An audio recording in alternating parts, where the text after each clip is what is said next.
Meet Rob Nelson, talk show host. Because you got the 70s thing going there. I got someone's underwear. Robert Kennedy, thanks for taking a minute. Simple question. Tucker, It's good to see you. Listen, You're a Bitcoin maximalist. You're Bitcoin forever. I hate this central bank digital currency. hey, I don't have all the answers, but together, I know we can find them. Down in competition in the ratings tab for late night weekend viewers.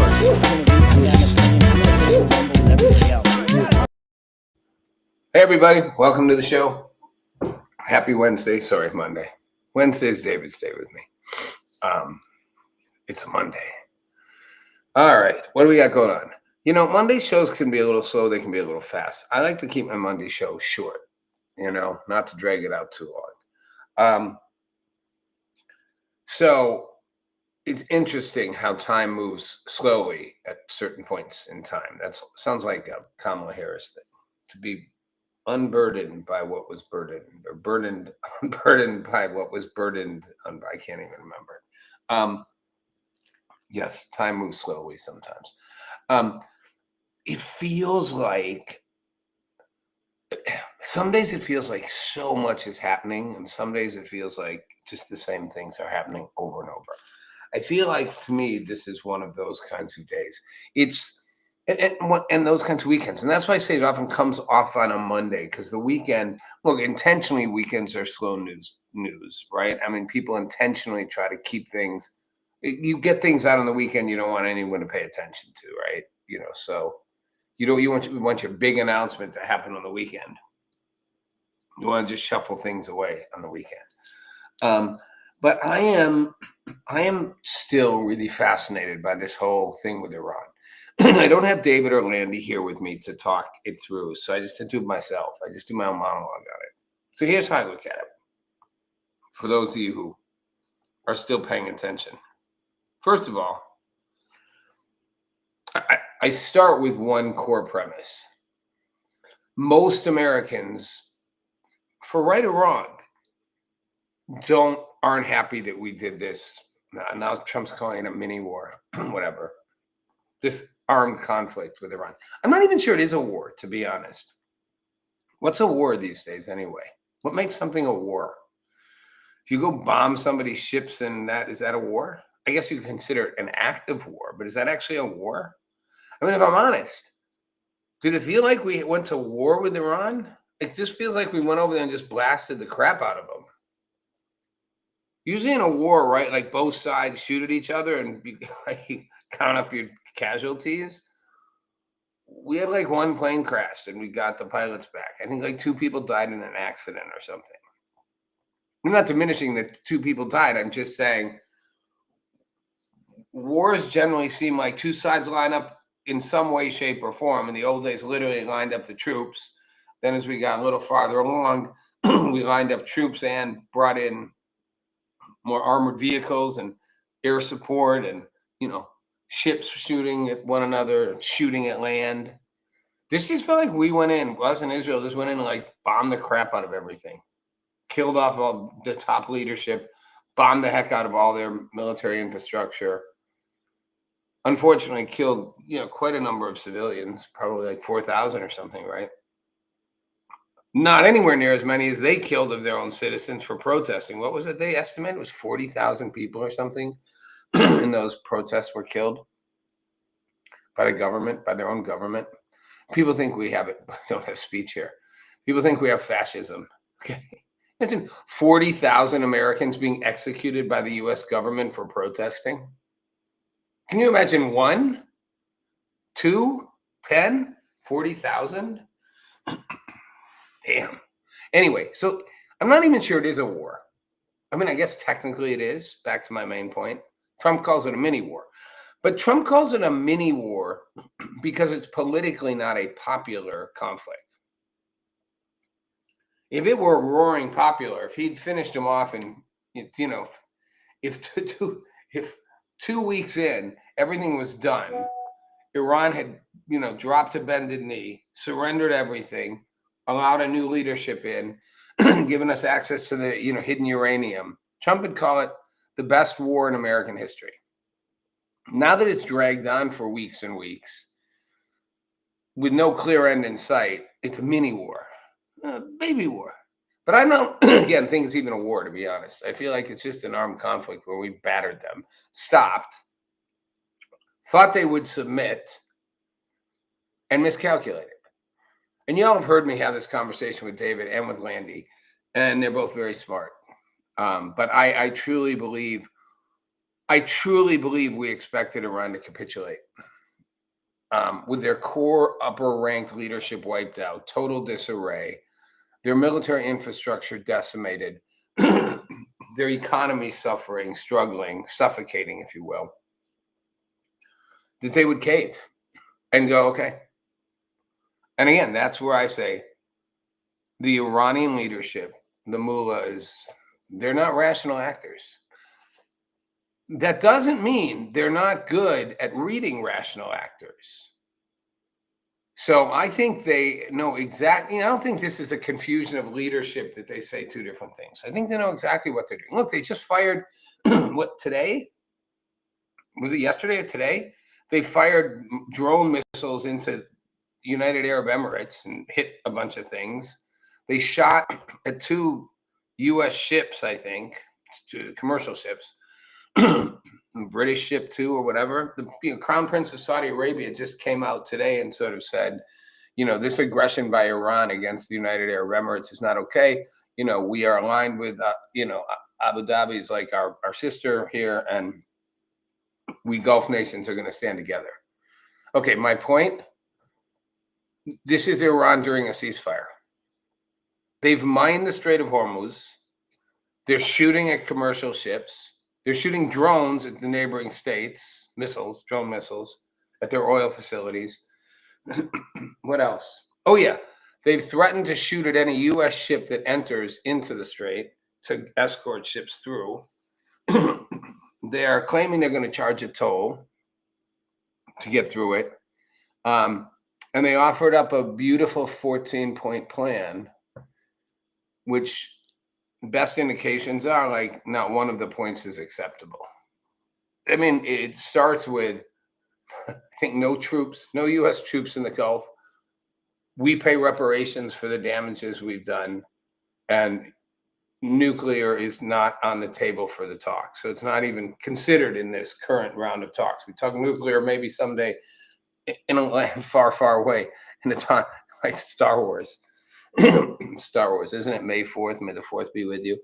So, a long time ago, in a galaxy far, far away, Iran will talk about nuclear weapons.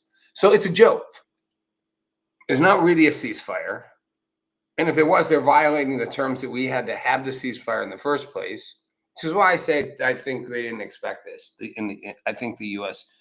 administration didn't expect this. I don't think I think when they said we're going to bomb, bridge and power plant day, Trump makes these threats, but he also can act on them. So I think everyone thought they think he's serious.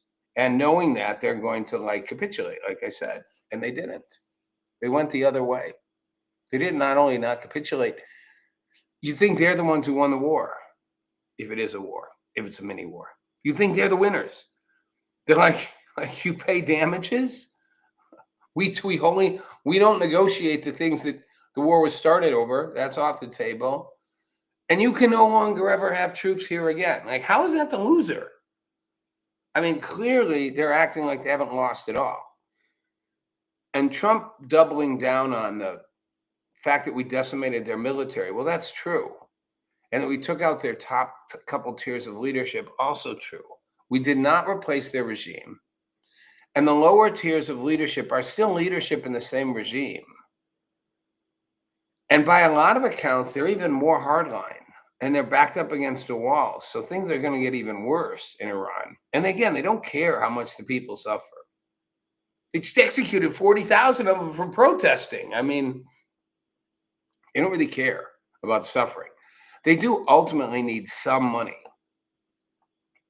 I think they're getting some money. I mean, we've strangled a lot on them. And, I'll give the Secretary of Treasury credit. He's trying to suffocate them even more. But, I think they've got back channels for money coming in from Russia and China. Is it enough? I don't know. It's enough for them to literally sit here and spit in our face. I mean, Trump is saying, we're having good conversations and it's productive because he doesn't have anything else he can say. He'd have to say, you know what? They're little shits. They violated every agreement we've had for 47 years. They just violated the ceasefire, which they didn't even begin by honoring the terms with which we set for it. And now they're flaunting us at every corner. They're mining the strait. They're threatening to shoot at U.S. ships. They are shooting at U.S. commercial ships. And they're literally asking us to get on bended knee to end the war, so to speak. He could be just like your little shits and I'm done. And herein lies the problem. And maybe he will. That means he has to go back to hostilities. Because he can't just call it done. I'm done with you. We're not talking anymore. I'm taking my toys and going home. Because he wouldn't have accomplished anything. He went to make sure they don't have nukes. He's positioned this entire conflict on Iran cannot have a nuclear weapon. I'm doing a good deed for the world, for humanity. Iran cannot have a nuclear weapon. So you can't leave by just going, okay, we're done, bye. Because first of all, they have almost weapons-grade uranium. And two, right now they're going to go right back to trying to make it. A little help from their friends, China and Russia. So Trump can't just say, we're done with you because we're not buying your terms. Goodbye. go fix your broken military. Can't do that. He's got to get closure. But he can't agree to their terms, and they know it. They know he can't agree to their terms, and yet they flaunt them. They literally publicly flaunt them. They're literally double flipping off the U.S. and going, we dare you. We dare you. I think he got to go in and finish the job. That's what I think. I think he's got to go finish the job. But that is not where I started this. This is not a politically popular war. It's not popular. I mean, you know, it's more popular with the Republicans. It's funny how even wars these days go down party lines. You know, if you look at polling, like 90% of Democrats oppose this war, registered Democrats. 80% of registered Republicans think it was a good idea. Literally. And if Joe Biden had done it, the numbers would be flipped. 90% of Republicans would oppose it, and 80% of Democrats would be for it. Different president, different party. But where you can always come through on it a little is the independents. 71% of independents polls. Again, polls aren't accurate all the time. They don't tell you everything, but they do give you a snapshot, and you can kind of do your own version of them. A majority, a substantial majority of independents are not fans of this. And in general, Trump's ratings on the economy are low. He's not getting high marks right now. And $4.45 gasoline, it's like almost double what it was 2 months ago, national average. So it's double. It's almost double, or it is double. That's a lot. That's a lot, and people don't like it. And yeah, it was just going to be a short time, and it's going to be a longer time now. Eventually, gas prices will come back down. I don't know when, though. I don't think they're coming down in the next 6 months. Maybe a little. I mean, and higher fuel costs lead to higher everything costs. And they also it's a reminder, because everybody drives, so it's just a reminder of things costing a lot. You know, when you fill your tank, right, it's a reminder of everything. It's funny how gas does that. Putting gas in your car is a reminder of everything. Interesting sidebar. You know, gasoline was the least favored candidate for powering automobiles back in the early 1900s, right? They had electric, and they had steam, and they had gas. Steam was risky because those things, I guess those things just blow up. It's like a bad water heater. People thought gas was loud because the cars made a lot of noise running the engine on gasoline for it to keep, what's it called? Keep powering itself. I know there's a word for that. They thought it was dirty and smelly. And now it's the dominant fuel for cars. Extra sidebar. Pop quiz. Who invented the automobile? I know some people are going to be like, Henry Ford, no. Carl Benz, Mercedes-Benz, 30 years before Ford's Model T assembly line. But I always think this is interesting. The reason Henry Ford was really so successful wasn't that he was the greatest car inventor. And he didn't even invent the assembly line. He invented the moving assembly line. Oldsmobile, what's his name? Olds. What was his name? He has a weird three-person name. Something Olds. He actually had a stationary assembly line. And they would people would move from spot to spot and put specialized parts in. And some of those parts were interchangeable, so you just boom, boom, boom. It was Ford who invented the moving assembly line, and that's when it all changed, because it dropped costs dramatically. The cost of making a car because of a moving assembly line, plus with with parts that were interchangeable, just plummeted down like so much. So suddenly cars were truly affordable for people. And then he paid people enough, right, that they could buy the product they sold, and thus the legend is born. And I just think it's also interesting that in North America, Ford no longer makes what's called sedans, cars, except for the Mustang. And they have a couple different kinds of Mustangs, but that's it. It's all trucks, SUVs. I guess trucks and SUVs.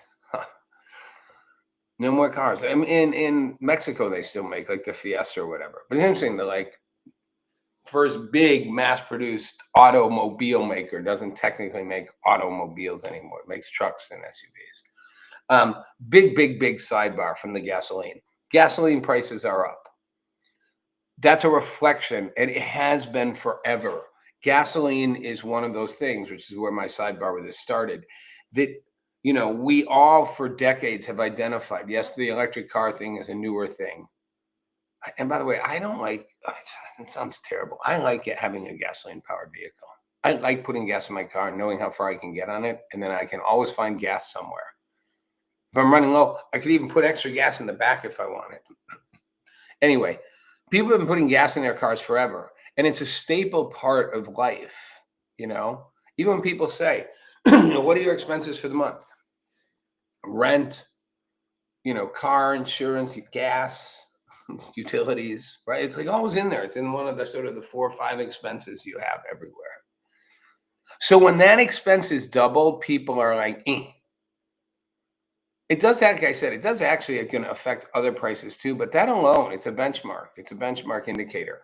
So double gas prices and no bueno for the Trump administration heading to the midterms.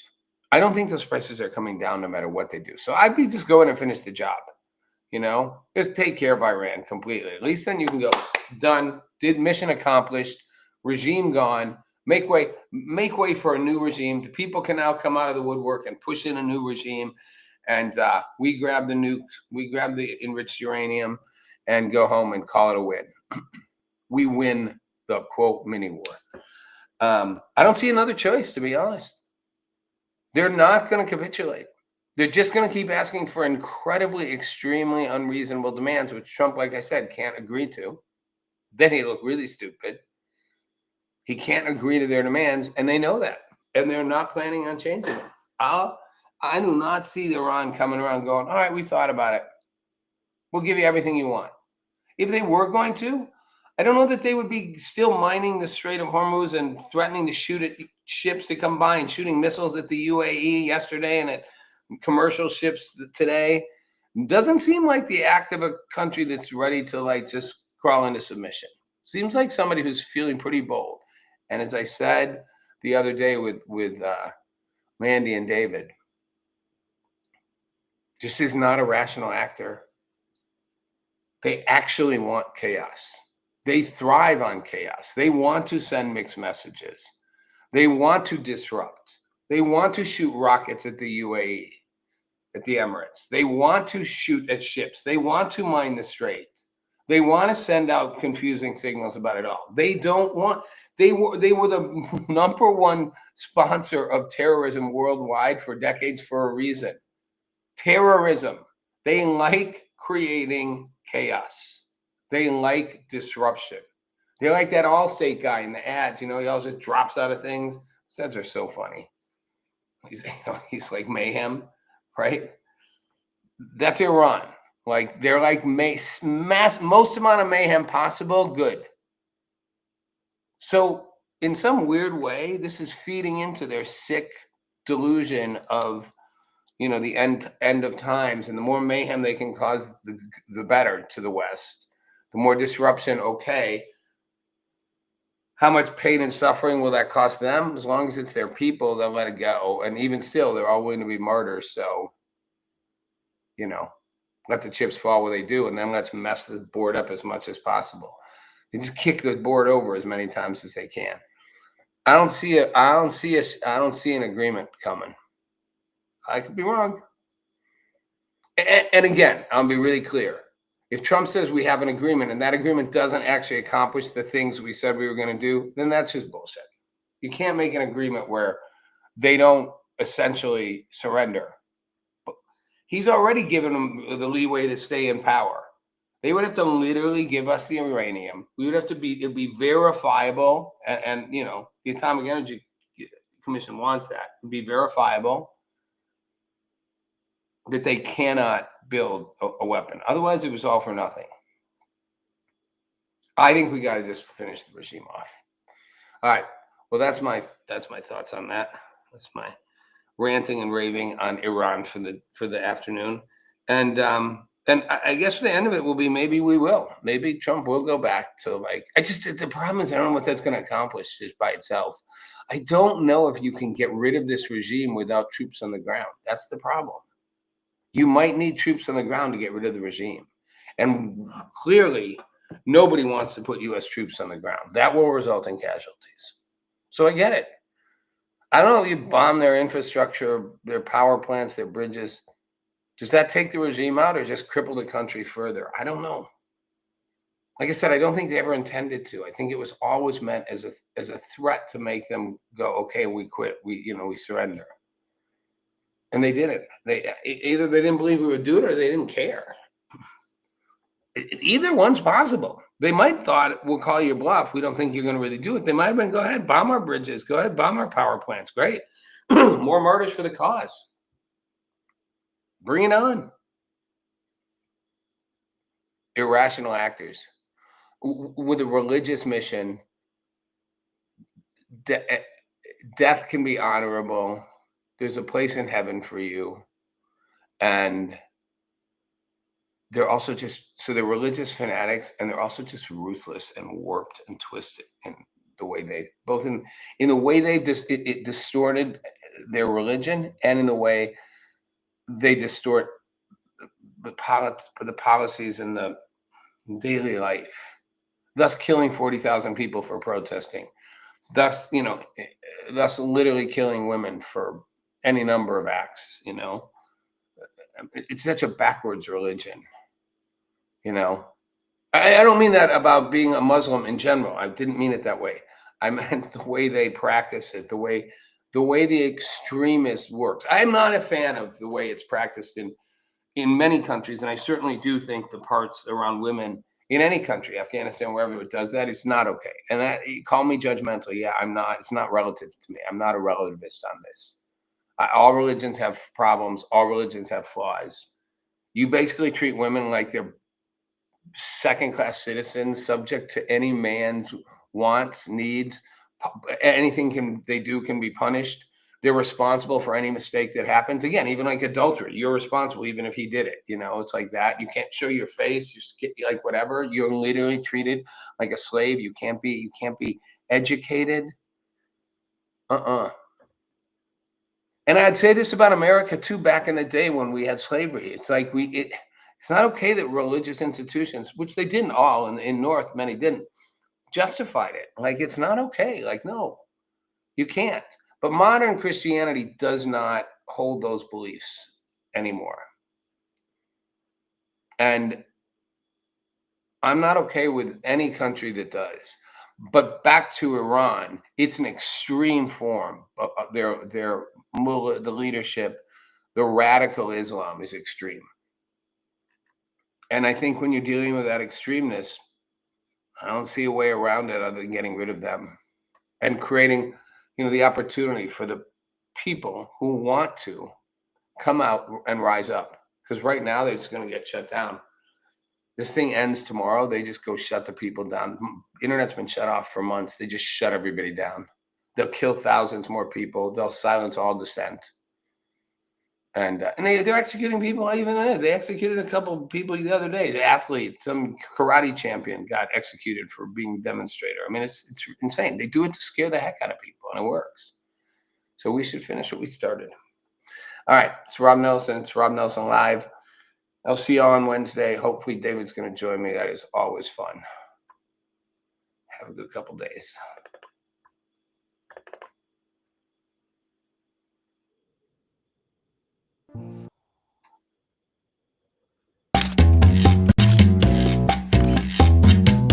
Meet Rob Nelson, talk show host. Because you got the 70s thing going there.